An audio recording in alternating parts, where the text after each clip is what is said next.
புதுசாக ரூல்ஸ் கொண்டு வந்திருக்காங்க. அது என்ன ரூல்ஸுங்கிறத நம்ம இந்த வீடியோவில் பார்க்கலாம்.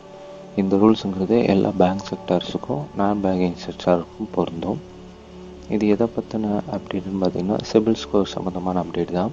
அதில் என்ன கரெக்ஷன் பண்ணாலும் அவங்க எஸ்எம்எஸ் மூலமாகவோ இல்லை இமெயில் மூலமாகவோ நமக்கு வந்து அப்டேட் பண்ணணும்.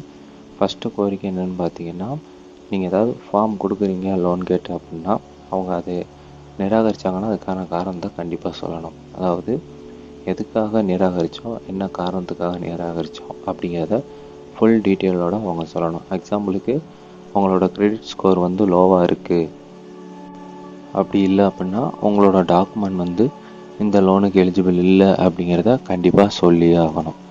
ரெண்டாவது ரூல்ஸ் என்னன்னு பார்த்தீங்கன்னா, வருஷத்துக்கு ஒரு தடவை உங்களோட கிரெடிட் ஸ்கோரையும் அந்த கிரெடிட் ஸ்கோருக்கான டிரான்சாக்ஷன் ஹிஸ்ட்ரியும் உங்களால் ஃப்ரீயாகவே வாங்கிட முடியும்.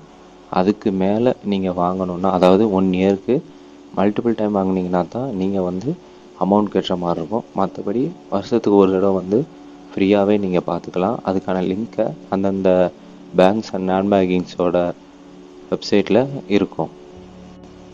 மூணாவது ரூல்ஸ் என்னன்னு பார்த்தீங்கன்னா, இப்போ அந்த கடன் கொடுத்த பேங்கு உங்கள் மேலே ஏதாவது ரிப்போர்ட் ரெடி பண்ணுறாங்க அப்படின்னா அதுக்கு முன்னாடி என்ன பிரச்சனை அப்படிங்கிறத கண்டிப்பாக உங்கள்கிட்ட சொல்லி ஆகணும்.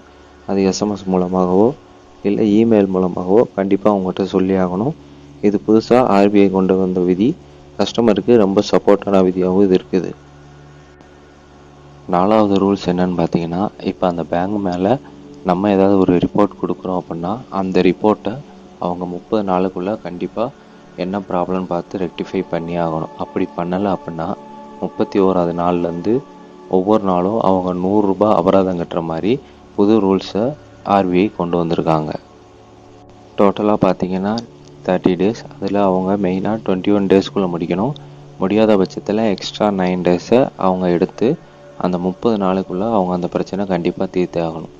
இந்த ரூல்ஸ் எல்லாம் ஆர்பிஐ எதுக்காக கொண்டு வந்திருக்காங்கன்னு பார்த்தீங்கன்னா, கடன் அறிக்கையோட வெளிப்படைத்தன்மையை மேம்படுத்துறதுக்காகவும் அதோட ரெஸ்பான்சிபிலிட்டியை இம்ப்ரூவ் பண்ணுறதுக்காகவும் கொண்டு வந்திருக்காங்க. இது கஸ்டமர்ஸுக்கு எந்த வகையில் யூஸ் ஆகும் பார்த்தீங்கன்னா, கஸ்டமர்ஸுக்கு வந்து பாதுகாப்பு அதிகப்படுத்தவும் ஒரு கடன் பற்றின ஒரு முழு டீட்டெயிலை அவங்க தெரிஞ்சுக்கிறதுக்காகவும் இது யூஸ் ஆகும்னு சொல்லி ஆர்பிஐ தரப்புலேருந்து சொல்லப்பட்டிருக்கு. அது மட்டும் இல்லாமல் ஒரு சில பேங்க்கில் வந்து ரிஜெக்ட் பண்ணுவாங்க, ஆனால் காரணம் சொல்ல மாட்டாங்க. பட் இப்போ கொண்டு வந்திருக்கிற ரூல்ஸ் எல்லாம் பார்த்தீங்கன்னா எதுக்காக ரிஜெக்ட் பண்ணாங்கிற ஃபுல் டீட்டெயில்ஸை கண்டிப்பாக கொடுத்தே ஆகணும் அப்படிங்கிற விதியில் புதுசாக கொண்டு வந்திருக்காங்க. கண்டிப்பாக இது எல்லா கஸ்டமர்ஸுக்கும் யூஸ்ஃபுல்லாக தான் இருக்கும். இதே மாதிரி இன்னும் நிறையா தகவல் உங்களுக்கு வேணும்னா மறக்காமல் நம்ம சேனலை சப்ஸ்கிரைப் பண்ணி ஃபாலோ பண்ணுங்கள். இந்த வீடியோவோட sponsor by motor shopping app.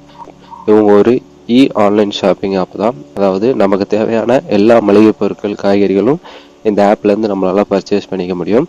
இந்த ஆப் ப்ளே ஸ்டோர்லேயே ரிஜிஸ்டர் ஆகிருக்கு.